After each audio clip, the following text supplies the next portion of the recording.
Welcome to the Slop Temple. We pray this video helps. You start by defining a clear target, next day close, 1 week return, or rise probability, because your model choice depends on it. Collect synchronized OLK, volume, and relevant fundamentals, plus sentiment or macro series if available. Once done, clean timestamps and handle missing values methodically. Then split into train, validation, and test sets chronologically to prevent look-ahead bias. Make sure to standardize or normalize features where needed. This sets a reproducible foundation so your experiments will be valid and comparable.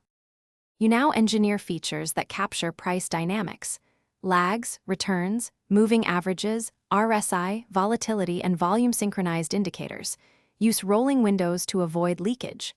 Once features exist, compare model families. Statistical for interpretability, tree ensembles for tabular signals, and LSTM or transformer for sequential dependencies.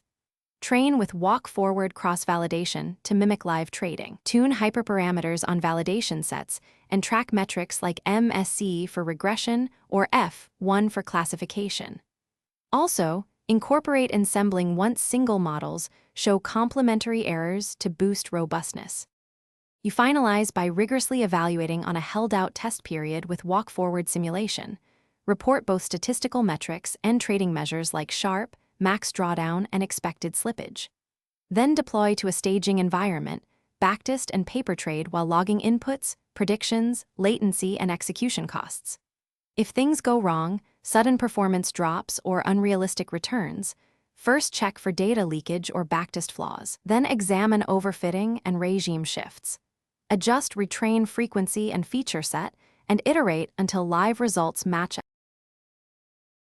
Thanks for watching. Consider subscribing if we helped you.